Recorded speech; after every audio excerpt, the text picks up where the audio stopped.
بسم اللہ الرحمن الرحیم۔ سورہ حج کا رکوع نمبر 5 اور 17ویں پارے کا رکوع نمبر 12 آج میں شروع کروں گا۔ حسب معمول اس کا مختصر لفظی ترجمہ مختصر گرامر کے ساتھ، پھر انشاءاللہ اس کی تفسیر ہوگی۔ بسم اللہ الرحمن الرحیم۔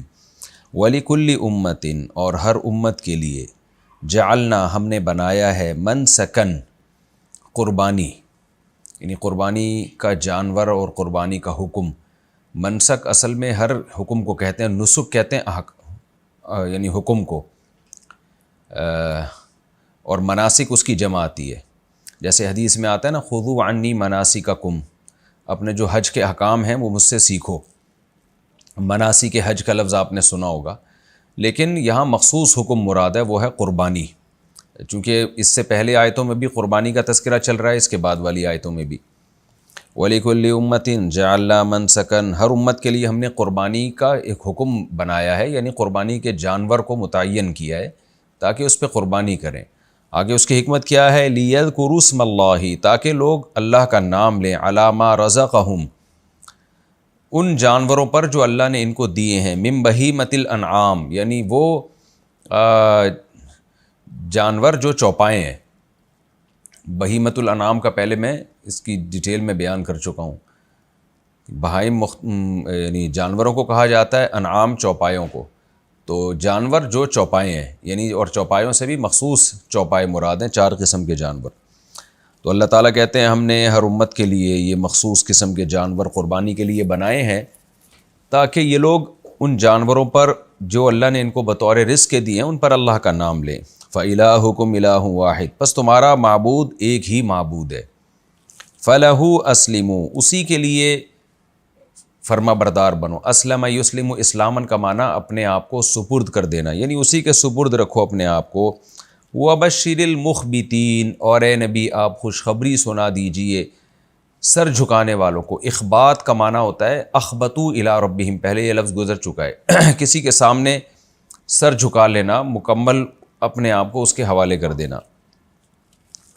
الذین، یہ سر جھکانے والے وہ لوگ ہیں، اذا ذکر اللہ، جب ان کے سامنے اللہ کا تذکرہ کیا جائے، اللہ کا ذکر کیا جائے، وجلت قلوبہم، ان کے دل گھبرانے لگتے ہیں، والصابرین، اور یہ صبر کرنے والے ہیں، علی ما اصابہم، ان مصیبتوں پر جو ان کو پہنچتی ہیں، والمقیم الصلاۃ، اور یہ نمازوں کو قائم رکھنے والے ہیں۔ اصل میں تھا والمقیمین، لیکن جب اس کو نماز کی طرف مضاف کر دیا تو نون گر گیا، تو مقیمین الصلاۃ کو پڑھتے ہیں مقیم الصلاۃ۔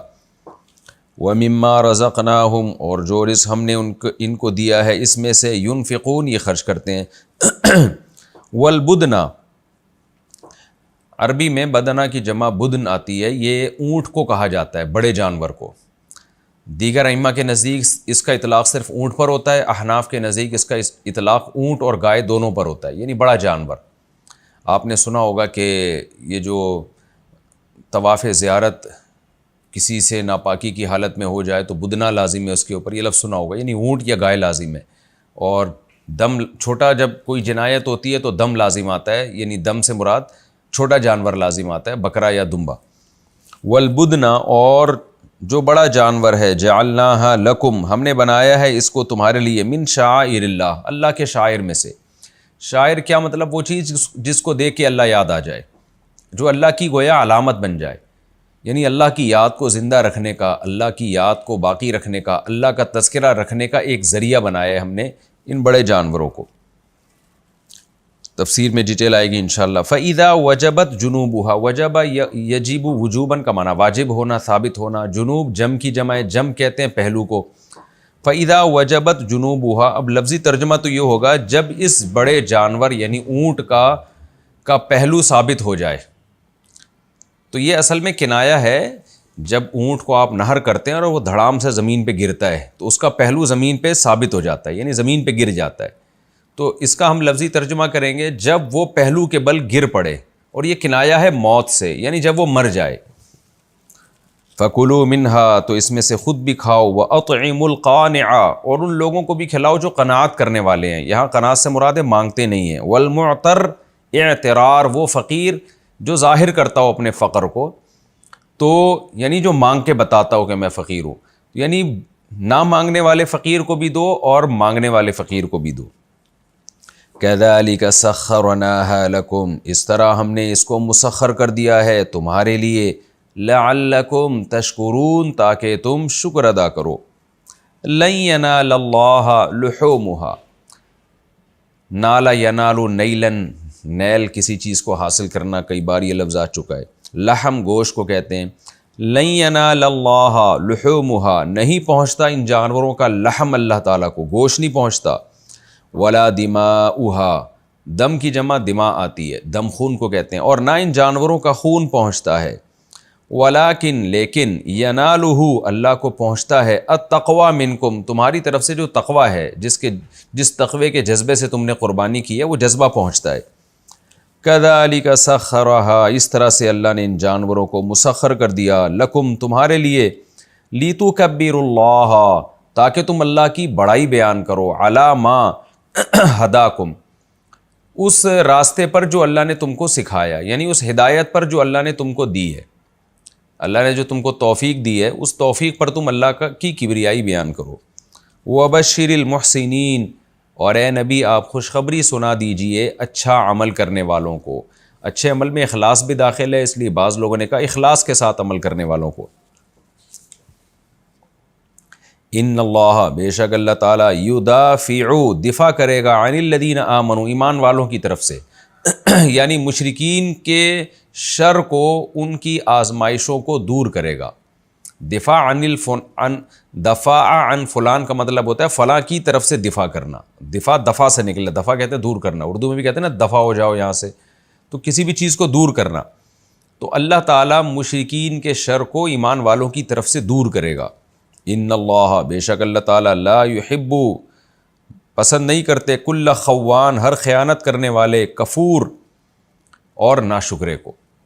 یہ مختصر رکوع تھا، اس کا مختصر لفظی ترجمہ ہو گیا۔ ہم اس کی تفسیر کی طرف آتے ہیں۔ آپ کو پتہ ہے حج کے احکام بیان ہو رہے تھے۔ پچھلے رکوع میں اللہ تعالیٰ نے قربانی کا تذکرہ کیا کہ تمہارے لیے ان چوپایوں کو ہم نے حلال کر دیا، ان پر اللہ کا نام لو، اور حج کے موقع پہ محلھا الی البیت العتیق، ان جانوروں کا جو ٹھکانہ ہے وہ بیت اللہ ہے، یعنی حرم ہے، تو حدود حرم میں ان کو پہنچاؤ، وہاں پر اللہ کے نام پہ ان کو ذبح کرو۔ اور اب اس پر اشکالات ہوتے ہیں۔ ظاہر ہے جانور کا ذبح کرنا بقرعید میں ہو یا حج میں ہو یا عمرے میں ہو، یہ ایک ایسا خلاف قیاس حکم ہے۔ غیر مسلمین اکثر اس پہ اعتراض کرتے ہیں، ان جانوروں کا کیا قصور ہے کہ آپ ان کو کاٹ رہے ہو؟ تو اللہ تعالیٰ اس حکمت کا جواب دیتے ہیں، اس کی حکمت بیان کرتے ہیں، سوال کا جواب دیتے ہیں۔ وَلِكُلِّ أُمَّةٍ جَعَلْنَا مَنْسَكًا، ہر امت کے لیے ہم نے یہ قربانی کے جانوروں کو، یہ جو قربانی کا حکم ہے ہر امت کے لیے بنایا ہے۔ جتنے بھی آسمانی مذاہب ہیں، تمام آسمانی مذاہب میں یہ کامن ہے، یہ کوئی اسلام کوئی جدید چیز نہیں لے کر آیا۔ یہودیت میں بھی قربانی تھی، عیسائیت میں بھی قربانی تھی، یہودی سے پہلے جو مذاہب تھے ان میں بھی، جو آسمانی مذاہب تھے ان میں بھی آدم علیہ السلام کے زمانے سے ہے یہ قربانی۔ تو کیوں ہے بھائی، اس میں کیا حکمت ہے؟ لِيَذْكُرُوا اسْمَ اللَّهِ عَلَى مَا رَزَقَهُمْ، تاکہ لوگ ان جانوروں پہ اللہ کا نام لیں جو اللہ نے ان کو بطور رزق دیا ہے، یعنی ان چوپایوں پر بھی، بہیمۃ الانعام، وہ جانور جو چوپائے ہیں ان پر اللہ کا نام لیں تو اللہ کی یاد تازہ ہوگی۔ دیکھیے، یعنی قرآن نے تو ایک اجمالی بات کی ہے نا، اس کا حاصل یہ ہے کہ یہ جو جانور ہیں یہ بنائے کس نے؟ اللہ نے بنائے ہیں۔ یہ جو ملحد لوگ ہیں نا، جو خدا کو مانتے ہی نہیں ہیں، یہ اکثر اسلام پہ اعتراض کرتے ہیں کہ ان معصوم جانوروں کو کیوں کاٹا جا رہا ہے۔ حالانکہ سوال ان سے بنتا ہے، سوال یہ بنتا ہے کہ جتنا آپ کو دنیا میں زندہ رہنے کا حق ہے عقلی لحاظ سے دیکھا جائے، تو جانوروں کو بھی اتنا ہی حق ہے دنیا میں زندہ رہنے کا۔ تو سوال آپ سے ہے کہ آپ گوشت کھانے کے لیے بھی جانور کو کیوں کاٹتے ہیں؟ نہیں، آپ کے لیے تو جانور کاٹنا لیگل ہونا ہی نہیں چاہیے نا، اس کو بھی اتنا زندہ رہنے کا حق ہے جتنا آپ کو ہے۔ اگر آپ یہ کہتے ہیں کہ جنگل میں بڑے جانور چھوٹے جانور کو کھا جاتے ہیں تو ہم بھی کھا جائیں گے، تو بھائی جانوروں میں تو اللہ نے عقل نہیں دی ہے نا، اس لیے وہ ظلم کرتے ہیں۔ انسان کے پاس تو کھانے کے 20 طریقے ہیں۔ جو ویجیٹیرین ہیں، جو سبزی کھانے والے لوگ ہیں، کیا وہ زندہ نہیں رہتے؟ ان کی تو عمریں 100 سال ہوتی ہیں، 90 سال ہوتے ہیں، آپ ہندوؤں میں دیکھ لیں۔ تو آپ گوشت کس بیس پہ کھاتے ہیں؟ تو عقل کے لحاظ سے اگر فیصلہ کیا جائے نا، تو گوشت کھانے کے لیے بھی جانور کاٹنے کی انسان کو اجازت نہیں ہونی چاہیے کہ بھئی آپ اپنی بہت زیادہ آپ عقل کو استعمال کریں تو اس کی گنجائش ہونی چاہیے کہ کوئی انسان بھوک سے مر رہا ہو تو وہ اپنی جان بچانے کے لیے جانور کو مار دے. بہت زیادہ آپ تعویلات اگر کریں نا تو کہ بھئی انسان کیونکہ زیادہ ذہین ہے اور سمجھدار ہے تو وہ جانور کی جان لے سکتا ہے اپنی جان بچانے کے لیے. بہت زیادہ آپ تعویلات کریں، ورنہ تو اصل اصول کے لحاظ سے یہ بھی غلط ہے کہ انسان ذہین ہونے سے کیا ہے. بھئی وہ بھی اتفاق سے پیدا ہوا، گدھے گھوڑے بھی، آپ بھی اتفاق سے پیدا ہو گئے. نظریہ ارتقاء کا کہ آپ نتیجے ہو تو سب اتفاق ہے. تو آپ کو جب ایک عقل ملی ہوئی ہے تو آپ اپنی جان بچانے کے لیے دوسرے کو کیوں مار رہے ہو؟ جیسے ایک انسان اپنی جان بچانے کے لیے دوسرے انسان کو نہیں مار سکتا اس لیے کہ دونوں کو زندہ رہنے کا برابر کا حق ہے، تو یہی اصول اپلائی ہوتا ہے انسان اور جانوروں پر بھی. انسان اپنی جان بچانے کے لیے اسی اصول کے تحت جانور کو بھی نہیں مار سکتا کیونکہ دونوں کو زندہ رہنے کا برابر حق ہے. لیکن ہم پھر بھی تعویل کر لیتے ہیں، ہم کہتے ہیں چلو جی جب دونوں کی موت پہ بنے گی تو پھر انسان کو فضیلت ہے کہ وہ زندہ رہے اور جانور کو مار لے. لیکن زبان کے چٹخارے کے لیے اور کباب برگر کھانے کے لیے پھر مارنا کہاں سے حلال ہو گیا؟ کروڑوں کا بزنس کرنے کے لیے جو میکڈونلڈ والے کر رہے ہیں اور دوسرے KFC کے برگر کی جو کمپنیاں ہیں وہ لوگ کر رہے ہیں، ان کے لیے کہاں سے حلال ہو گیا؟ تو اصولی طور پر عقل سے اگر آپ دیکھتے ہیں تو جانور کاٹنا جائز ہونا ہی نہیں چاہیے، ظلم ہے یہ. ہم کیوں کاٹتے ہیں؟ اس لیے کہ ہم قرآن پر ایمان رکھتے ہیں اور ہمارا یہ عقیدہ ہے کہ خدا کی یہ کائنات ہے، خدا جو چاہے اس میں حکم دے سکتا ہے. تو خدا نے ہمیں اجازت دی ہے کہ ان جانوروں کو کاٹ سکتے ہو اور ان کو میں نے تمہارے لیے بنایا ہے. تو جب اس اللہ نے اجازت دی ہے تو اس کی ملکیت میں ہیں یہ سب چیزیں.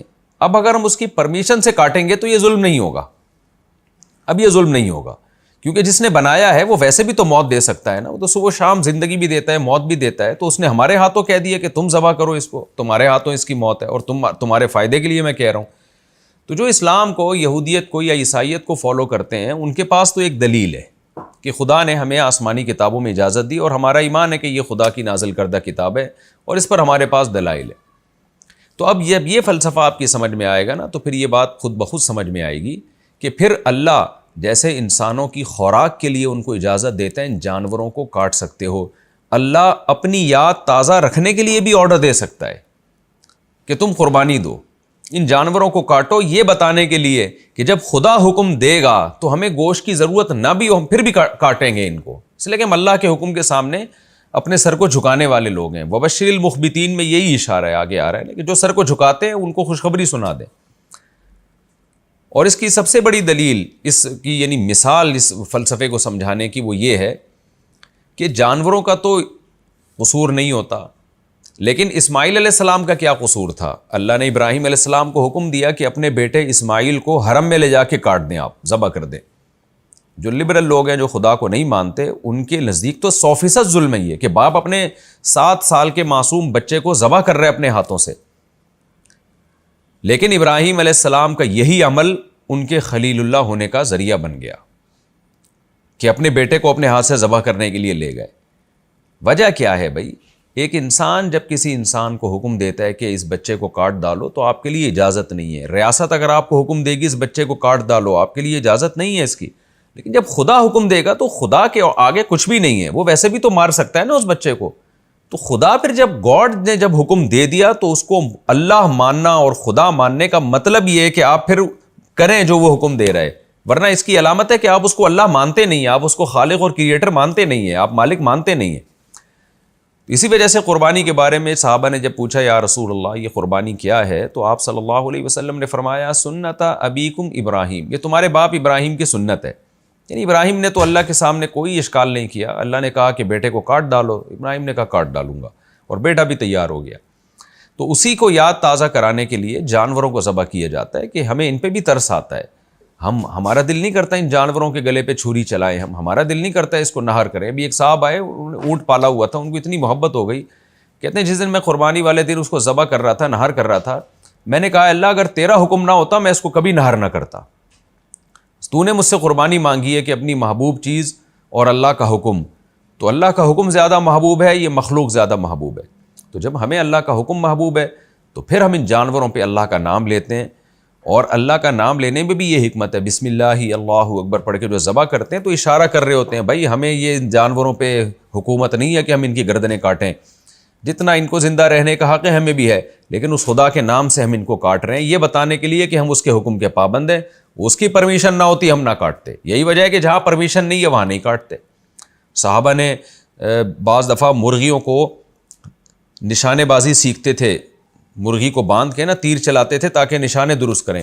نبی صلی اللہ علیہ وسلم نے اس عمل کو ظلم قرار دیا کہ اس کے لیے مرغیوں کو نشانہ نہ بنایا جائے، اس کے لیے ویسے کوئی ہدف رکھو، اس پہ نشانے بازی سیکھو۔ آپ صلی اللہ علیہ وسلم نے چڑیا تک کے شکار سے منع کیا، اگر اس میں کوئی حکمت نہیں ہے، ویسے ہی شکار سیکھ رہے ہو، اس کے لیے چڑیاؤں کو مارنا شروع کر دو، منع کیا آپ نے۔ جب گوشت کھانا ہے تو آپ ماریں، ورنہ نہیں۔ لیکن قربانی والے دن چونکہ اللہ کا حکم ہے، اس لیے مسلمان قربانی بھی کرتے ہیں اور حج کے موقع پہ بھی قربانی کرتے ہیں، تو یہ حکمت اللہ نے یہاں بیان کی۔ فرمایا ہم نے ہر امت کے لیے قربانی کا حکم رکھا ہے، لیذکروا اسم اللہ، تاکہ وہ اللہ کا نام لیں، اللہ کی ایک کبریائی بیان ہو کہ ہم یہ خود نہیں کر رہے، اللہ اکبر، اللہ بہت بڑا ہے، اس کے حکم کے آگے کسی چیز کی کوئی ویلیو نہیں ہے۔ تو اس لیے اللہ نے فرمایا اور ان چوپایوں پہ نام لیں۔ وجہ اس کی ہے کہ چھوٹے موٹے جانور کو کاٹنا قربانی سمجھا نہیں جاتا، نہ عرف میں نہ شریعت میں۔ تو بڑے جانور ہوتے ہیں، ان کی ایک ویلیو ہوتی ہے، اونٹ ہے، گائے ہے، بکرا ہے، دمبا ہے، یہ 4 قسم کے جو جانور اللہ نے پیدا کیے ان کی ایک ویلیو ہے۔ پھر ان میں قربانی کا عنصر زیادہ ہے، اس لیے کہ دنیا میں سب سے زیادہ ان کا گوشت کھایا جاتا ہے، سب سے زیادہ، اور سب سے زیادہ پروٹین بھی ان کے گوشت میں ہے، اور سب سے زیادہ لذت بھی ان 4 جانوروں کے گوشت میں ہے۔ تو اس لیے اللہ نے یہ 4 جانور جو پوری دنیا میں بہت زیادہ کھائے جاتے ہیں، ان کے کاٹنے کا حکم دیا، کیونکہ اس میں قربانی کا عنصر زیادہ ہے۔ وہ چیز جو دنیا میں سب سے زیادہ کھائی جاتی ہے، آپ اسی کو کاٹنا شروع کر دو تو ایک عقل کہتی ہے بھئی آپ کیا کر رہے ہو، تو پھر عقل کہتی ہے بھئی ہم خود نہیں کر رہے، یہ خدا کا حکم ہے۔ اور اللہ نے بھی دیکھیں اپنے حکم کو پورا کرنے کی برکت کیسی رکھی ہے۔ عقل تو یہ کہتی ہے کہ جب آپ اللہ کے نام پہ کروڑوں جانوروں کو ایک دن میں کاٹ ڈالو گے اور پورے سال بھی وہ کٹتے ہیں تو ان کی تو نسل ختم ہو جانی چاہیے، لیکن اللہ نے بتا دیا کہ میرے حکم پر عمل کرتے ہو تو سب سے زیادہ برکت انہی کی نسلوں میں ہوگی۔ تو یہ بھی ایک ملحد اور لبرل لوگوں کے لیے ایک نشان عبرت ہے کہ جب خدا کے حکم کو پورا کرنے کے لیے کوئی کام کیا جاتا ہے تو اس میں خیر اور برکت ہوتی ہے۔ آگے اللہ تعالیٰ فرماتے ہیں فَإِلَٰهُكُمْ إِلَٰهٌ وَاحِدٌ، بس تمہارا معبود ایک معبود ہے۔ کیا مطلب؟ اس کے آگے کسی کی نہیں چلے گی، اس نے حکم دے دیا جانور ذبح کرو، کرنا ہے، اور صرف اسی کے لیے ذبح ہوگا، بتوں کے نام پہ، مزاروں کے نام پہ ذبح نہیں ہوگا۔ مشرکین بتوں کا قرب حاصل کرنے کے لیے جانوروں کو بھیٹ چڑھایا کرتے تھے، تو اللہ نے کہا یہ جانور صرف اللہ کے لیے ہوگا۔ فَلَهُ أَسْلِمُوا، لہذا اسی کے فرما بردار بن کے رہو۔ وَبَشِّرِ الْمُخْبِتِينَ، اور اے نبی جو اللہ کے حکم کے سامنے سر کو جھکا دیتے ہیں آپ ان کو خوشخبری سنا دیجئے۔ وہ جب ان کو قربانی کا حکم دیا جاتا ہے بس وہ اللہ کے حکم کے آگے سر جھکا دیتے ہیں، وہ اس میں چون و چرا نہیں کرتے، جیسے ابراہیم علیہ السلام نے کوئی اعتراض نہیں کیا۔ پھر آگے اللہ فرماتے ہیں یہ جو اللہ کے حکم کے آگے سر جھکانے والے لوگ ہیں نا، ان کی میں کچھ علامتیں بتاتا ہوں۔ الذین اذا ذکر اللہ، یہ وہ لوگ ہیں جب اللہ کا ذکر کیا جائے ان کے سامنے، وجلت قلوبہم، ان کے دل دہل جاتے ہیں۔ اللہ کی عظمت اور جلال ہے ان کے دلوں میں، ان کو جب بتا دیا جائے نا اللہ کا حکم ہے تو بس پھر یہ ڈرتے ہیں، کیا ایسا نہ ہو اس حکم کی خلاف ورزی ہو جائے۔ اور جو جن کی قسمت میں بدبختی ہے ان کے سامنے آپ 100 دفعہ اللہ کا حکم بیان کریں، وہ اس پہ حجت اور حجت بازی ہی میں لگے رہتے ہیں۔ فرمایا وجلت قلوبہم والصابرین علی ما اصابہم، ان کی ایک دوسری خاصیت یہ ہے کہ جب ان کو کوئی مصیبت پہنچتی ہے واویلا نہیں کرتے، یہ صبر کرتے ہیں۔ آپ لبرل لوگوں کو دیکھ لیں جو مذہب کو نہیں مانتے، خدا کو نہیں مانتے، ان کو ہر حکم کی لاجک چاہیے۔ اگر ہر حکم کی لاجک آپ کی سمجھ میں آ جائے تو پھر خدا کی، اللہ کی کیا ضرورت ہے، خدا کی کیا ضرورت ہے، گاڈ کی کیا ضرورت ہے۔ بعض لوگوں نے میرے درس پہ یہ اشکال کیا کہ وہ صاحب لفظ اللہ کا استعمال کرتے ہیں، خدا کا استعمال زیادہ۔ اصل میں لبرل لوگوں کے لیے یہ خدا کا استعمال کرتا ہوں، کیونکہ خدا کا جو لفظ ہے، جو گاڈ کا لفظ یا خدا کا لفظ ہے نا، وہ تو سب کے نزدیک ایکسیپٹیبل ہے۔ تو اللہ کو تو ہم اللہ مانتے ہیں نا، تو میں اس لیے ایک کامن لفظ استعمال کرتا ہوں تاکہ سب اس میں داخل ہو جائے، ورنہ اصل میں تو مسلمان کو اللہ ہی لفظ استعمال کرنا چاہیے۔ خیر، تو وبشر، قرآن کہتا ہے والصابرین علی ما اصابہم، ان کی ایک دوسری خاصیت ہے جب مصیبت پہنچتی ہے تو صبر کرتے ہیں۔ کیوں؟ یہ ہر چیز کو اللہ کی طرف سے سمجھ رہے ہیں۔ اور آپ دیکھیں جو خدا اللہ کو نہیں مانتے وہ کیا کرتے ہیں، وہ ہر چیز کی ان کو لاجک چاہیے۔ تو جب ہر چیز کی لاجک ہی سے حکم وضع کرنا ہے تو پھر اللہ کی کیا ضرورت ہے، پھر تو انسان خود بیٹھ کے قانون سازی کر لینا۔ فرمایا والمقیم الصلاۃ، اور یہ نمازوں کو قائم کرتے ہیں، ومما رزقناہم ينفقون، اور چوتھی علامت ان کی یہ ہے کہ جو رزق ہم نے ان کو دیا ہے اس میں اللہ کی راہ میں خرچ کرتے رہتے ہیں، ان کی عادت ہے خرچ کرنے کی۔ تو جو مذہب کو نہیں مانتے ان کے اندر چار خرابیاں پائی جاتی ہیں۔ جب ان کے سامنے اللہ کا ذکر کیا جائے ان پہ کوئی فرق نہیں پڑتا۔ نمبر 2، مصیبتوں میں صبر نہیں کرتے، ڈپریشن میں، اسٹریس میں، خودکشیوں کی طرف جاتے ہیں۔ دیکھ لو غیر مسلموں میں خودکشیوں کا ریشو کتنا زیادہ ہے۔ نمبر 3، نمازوں کو قائم نہیں کرتے۔ نمبر 4، جو رزق ہم نے دیا اس میں سے خرچ نہیں کرتے۔ اور یہ حقیقت ہے، آپ کو دنیا میں جو مذہب کو فالو کرنے والے لوگ ہیں ان میں سخاوت کا عنصر ان لوگوں سے کئی گنا زیادہ نظر آئے گا جو مذہب کو فالو نہیں کرتے۔ آگے اللہ فرماتے ہیں وَالْبُدْنَ جَعَلْنَاهَا لَكُم مِّن شَعَائِرِ اللَّهِ، یہ 4 جانور جو قربانی کے ہیں، اونٹ، گائے، بکرا اور دمبا، ان میں سے اللہ نے اونٹ کا الگ سے تذکرہ کیا یہاں پہ، کیونکہ اونٹ کی فضیلت بھی زیادہ ہے، اور ان جانوروں میں چونکہ اونٹ سب سے بڑا جانور ہے، سب سے مہنگا جانور ہے، اور جب اس کو اللہ کے نام پہ نہر کیا جاتا ہے تو وہ اس کے گرنے کا بھی ایک خاص انداز ہوتا ہے، تو اس لیے اللہ نے اس جانور کو زیادہ اہتمام سے اونٹ کا تذکرہ کیا۔ میں نے بتایا نا، چھوٹے جانور آپ مرغی ذبح کریں وہ قربانی نہیں ہوتی، کیونکہ چھوٹا جانور ہے نا، اس میں شاعر اللہ کا اظہار نہیں ہے، ایک دین کی عظمت کا اظہار نہیں ہے۔ دین کی عظمت کا اظہار اس جانور میں ہوگا جس کا ایک حجم ہو، جس کی ایک قیمت ہو، ایک ویلیو ہو۔ تو وہ دمبے سے شروع ہوتی ہے، دمبا، بکرا، پھر گائے، اور پھر سب سے بڑا جانور اونٹ ہے۔ اس لیے اللہ نے یہاں اونٹ کا تذکرہ کیا۔ مقصد صرف اونٹ نہیں ہے، مقصد تمام جانور ہیں، لیکن اونٹ کا تذکرہ اس لیے کیا۔ ضمن میں گائے بھی اونٹ کے ضمن میں آتی ہے، لیکن اسپیشل اونٹ کو ہائی لائٹ کیا جا رہا ہے کیونکہ اس میں شاعر اللہ کا عنصر سب سے زیادہ ہے۔ اسی آیت سے بعض علماء نے استدلال کیا ہے کہ بقرعید کی قربانی میں اور حج کے موقع پہ بھی قربانی کرنا چاہے تو اونٹ کی فضیلت سب سے زیادہ ہے۔ ایک تو اس لیے بھی کہ نبی صلی اللہ علیہ وسلم نے اونٹ، خاص طور پہ حج کے موقع پہ آپ صلی اللہ علیہ وسلم نے 100 اونٹ نہر کیے، اور اس لیے بھی کہ وہ مہنگا زیادہ ہے، اس لیے بھی کہ اس میں گوشت زیادہ ہے، اس لیے بھی کہ اس کا حجم زیادہ ہے، اس لیے بھی کہ وہ 5 سال میں قربانی کے قابل ہوتا ہے، جبکہ گائے 2 سال میں، اور بکرا 1 سال میں، اور دمبا بعض دفعہ 6 مہینے میں ہی قربانی کے لائق ہو جاتے ہیں۔ تو اونٹ کو ٹائم لگتا ہے۔ فرمایا والبدنا، اور جو اونٹ ہے، جعلناها لکم من شعائر اللہ، ہم نے اس کو تمہارے لیے اللہ کے شاعر میں سے بنایا، یعنی یہ بھی ایک ایسا جانور ہے جس کو دیکھ کے، جس کی قربانی کو دیکھ کے اللہ کی یاد تازہ ہوتی ہے۔ شاعر اللہ کا مطلب یہاں یہ ہے کہ اس کی قربانی شاعر اللہ میں سے ہے، کہ اتنے بڑے بڑے جانور جو ہمارے لیے مسخر کیے، ہم ان کو اللہ کے نام پہ جب کاٹتے ہیں تو یہ اللہ کی یاد تازہ ہوتی ہے اس سے، کیونکہ اللہ کے حکم پہ آپ اتنے مال کو ہلاک کر رہے ہو، اللہ کا نام اس سے زندہ رہتا ہے۔ لکم فیہا خیر، اس میں تمہارے لیے خیر ہے۔ تو ان جانوروں میں ہمارے لیے خیر ہے، یقیناً دنیاوی خیر بھی، اخروی خیر بھی۔ آخرت کی خیر کیا ہے؟ ان کو ہم ذبح کر کے اللہ کا قرب حاصل کرتے ہیں، ہر بال کے بدلے میں نیکی۔ اور دنیا کی خیر کیا ہے؟ اس سے ہمیں گوشت کھانے کو ملتا ہے، غریبوں کو گوشت کھانے کو ملتا ہے، اس سے جو دیہات کے زمیندار لوگ ہیں ان کی تجارت ترقی کرتی ہے۔ کتنے لوگ ہیں جو قربانی کے جانور پالتے ہیں، پورے سال پھر ان کو بیچ کے نا پورے سال ان کی گھر بیٹھے آمدن آتی ہے، اس میں تجارت بہت ہے، غریب آدمی کا بزنس ہے اس میں۔ تو اللہ فرماتے ہیں 20 قسم کی مسلم قوم کو اس سے ہم خیریں عطا کرتے ہیں جس سے غیر مسلم محروم ہے۔ فَاذْكُرُوا اسْمَ اللَّهِ عَلَيْهَا، پس اللہ کا نام لو اس بدنا پہ، صواف، صافۃ کی جمع ہے، صف کہتے ہیں صف بستہ بنا کے کھڑے ہونا، تو یہاں مراد ہے کھڑے ہونا، یعنی اس حال میں ان پر تم اللہ کا نام لو کہ یہ کھڑے ہوئے ہوں۔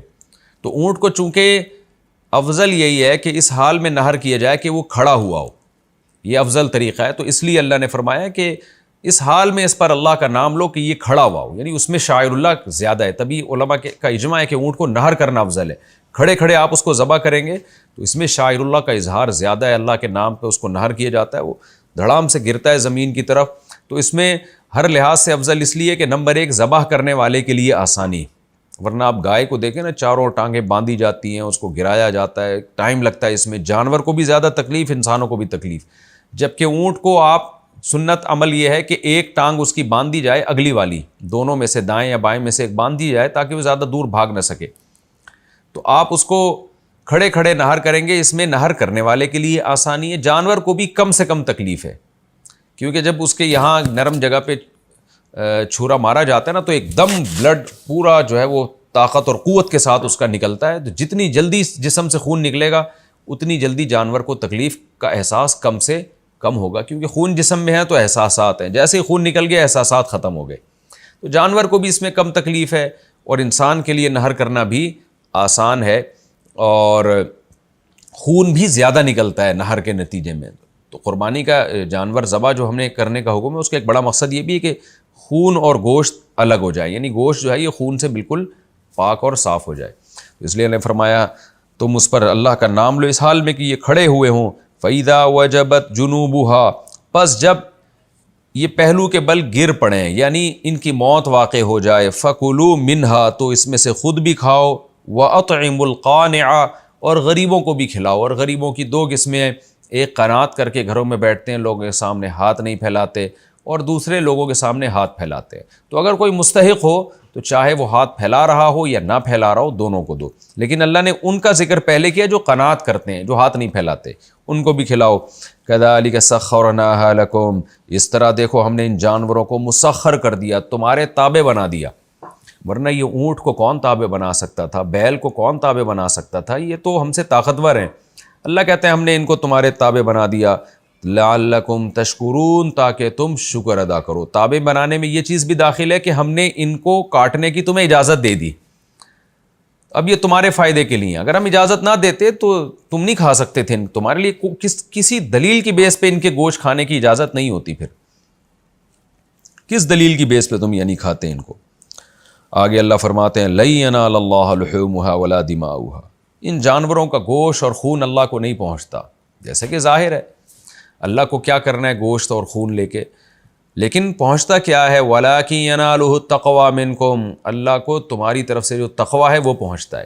یہ بھی غیر مسلم کے اعتراض کا جواب ہے کہ بھئی یہ کیا اتنے سارے جانور تم کاٹ دیتے ہو۔ اس کی مثال دیکھیں ایسے ہے جیسے آپ نے اپنے خون پسینے کی کمائی سے ایک چھوٹا سا گفٹ تیار کیا اور بادشاہ کے پاس لے گئے آپ، بادشاہ کی نظر میں اس گفٹ کی 2 ٹکے کی ویلیو نہیں ہے، وہ کروڑ پتی ہے، اس کے پاس بہت پیسہ ہے، لیکن آپ نے سارا دن محنت کر کے نا کچھ گفٹ تیار کر کے بادشاہ کے پاس لے گئے، تو بادشاہ اگر قدردان ہوگا تو وہ آپ کے گفٹ کو سر آنکھوں سے لگائے گا، آپ کے گفٹ کا بوسہ لے گا، اس کے بعد کہے گا بھائی میری نظر میں اس گفٹ کی کوئی ویلیو نہیں ہے، تمہارے جذبے کی ویلیو ہے، میرے پاس اس سے زیادہ اللہ کا دیا بہت کچھ ہے، لیکن میں تمہارے جذبے کی قدر کر کے اس کو قبول کرتا ہوں۔ تو بالکل یہی انداز اللہ کا ہے۔ اللہ کہتے ہیں ہم نے ان جانوروں کے گوشت اور خون کا کیا کرنا ہے، اللہ رزاق ہے، وہ تمہیں ہر طرح سے کھلا سکتا ہے، لیکن تمہارا جو جذبہ ہے کہ خدا نے تمہیں حکم دیا کہ کرو یہ کام اور تم کر بیٹھے، تم نے اس میں تکبر نہیں کیا کہ یہ کیسا حکم ہے۔ جیسے لبرل لوگ کر رہے ہوتے ہیں، اتنے پیسے کسی جہیز میں کسی غریب کی شادی کرا دو، کسی کے جہیز دے دو، اتنے پیسے یتیم خانے میں دے دو، یہ اس طرح کے نا ملحد لوگ اس طرح کی باتیں کر رہے ہوتے ہیں، اور آج کل لبرل قسم کے جو اسکالرز آ رہے ہیں نا مسلمانوں میں، وہ بھی اسی قسم کی فضول باتیں کر رہے ہوتے ہیں۔ یہ گائے کاٹنے کی کیا ضرورت ہے جی، بکرا کاٹنے کی کیا ضرورت ہے، اتنے پیسے سے یہ ہو جائے، اتنے پیسے سے یہ ہو جائے۔ تو اللہ کہتے ہیں یہ وہ لوگ قربانی نہیں کر رہے فضول باتیں کر کے، لیکن تمہارا جو جذبہ تھا نا تقوی، اللہ کا خوف، جو حکم دیا خدا نے تم نے اس کی تعمیل کی، یہ جذبہ اللہ کے پاس تمہارا پہنچتا ہے۔ کذالک سخرھا لکم، اس طرح سے اللہ نے ان جانوروں کو تمہارے لیے مسخر کر دیا، لتکبروا اللہ علی ما ہداکم، تاکہ اللہ نے جو تمہیں توفیق دی ہے، ہدایت دی ہے صحیح بات کی، تم اس پہ اللہ کی کبریائی بیان کرو۔ یہ بھی کتنی بڑی بات ہے، یعنی یہ بھی اللہ کا فضل ہے کہ تمہیں اللہ نے قربانی کا حکم دیا، تم نے کر لی، تو اس پہ بھی اللہ کا شکر ادا کرو، کیونکہ بہت سے لوگوں کو حکم دیتا ہے وہ حجت بازی کرتے ہیں کہ کیوں غریب کی شادی اور یتیم خانہ اور فلانا اور ڈمکانا، ایسی باتیں کر کے نا ان کو توفیق نہیں ملتی۔ تو اللہ نے تمہیں اپنی اطاعت کی توفیق دے دی، جیسے ابراہیم علیہ السلام کو اللہ نے توفیق دے دی تھی، انہوں نے اسماعیل کو ذبح کرنے کے لیے لٹا دیا، تو تمہیں بھی اللہ نے توفیق دے دی، اس پہ اللہ کی کبریائی بیان کرو۔ وبشر المحسنین، اور اے نبی آپ اچھا عمل کرنے والوں کو خوشخبری سنا دیجئے۔ ان اللہ یدافع عن الذین آمنوا، اب آپ کو پتہ ہے یہ تو حج کے متعلق احکام تھے اور قربانی سے متعلق احکام تھے، پہلے تو اصل میں حج کے قربانی کا تذکرہ آیا، پھر اللہ نے علی الاطلاق جانور کی قربانی کا ذکر کر دیا کہ حج میں جو جانور تم ذبح کرتے ہو اس میں بھی حکمت ہے، اور والبدن جعلناها لکم من شعائر اللہ، اور علی الاطلاق جو قربانی کے جانور ہیں جن میں خاص طور پر اونٹ ہم نے شاعر اللہ میں سے بنایا ہے، تو اس میں حج والی قربانی بھی آ گئی، اور جتنے جانور اللہ کے نام پہ جب بھی قربان ہوتے ہیں، ظاہر ہے حج ہی کے موقع پہ، حج اور بقرعید ہی کے موقع پہ قربان ہوتے ہیں، تو یہ تمام قربانیوں کا تذکرہ اور اس کی حکمت اللہ نے بیان کر دی۔ اب قرآن کا جو اصل مضمون تھا، اللہ اس مضمون کی طرف دوبارہ آتے ہیں۔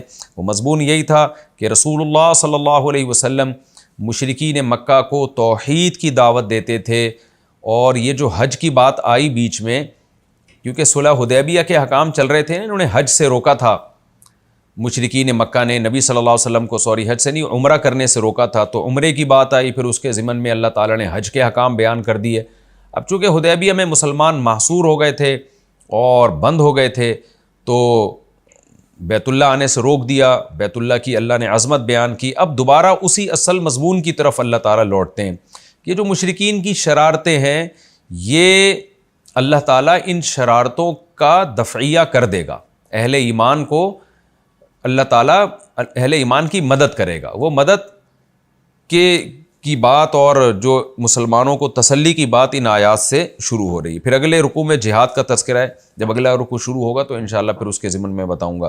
ان اللہ یدافع عن الذین آمنوا، اللہ تعالیٰ ایمان والوں کی طرف سے دفاع کرے گا، مشرکین کے شر کو اللہ دور کرے گا، اہل ایمان کو تسلی دی جا رہی ہے۔ کیسے کرے گا؟ اگلی آیات میں آتا ہے وہ، ان اللہ لا يحب كل خوان کفور، اللہ خیانت کرنے والوں اور ناشکروں کو پسند نہیں کرتا۔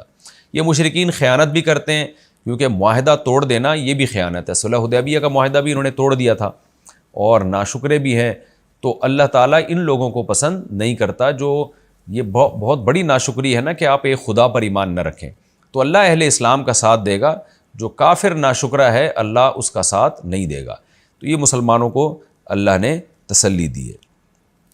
یہ ہمارا رکوع الحمدللہ کمپلیٹ ہوا۔ اب میں اگلے رکوع کی طرف چلتا ہوں۔ حسب معمول اس رکوع کا بھی مختصر لفظی ترجمہ، مختصر گرامر کے ساتھ، پھر انشاءاللہ اس کی تفسیر ہوگی۔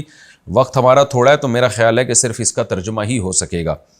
اذین للذین یقاتلون، اذین اجازت دے دی گئی ہے، یعنی رکوع نمبر سورہ حج کا رکوع نمبر 6 اور 17ویں پارے کا رکوع نمبر 13 میں اب شروع کر رہا ہوں۔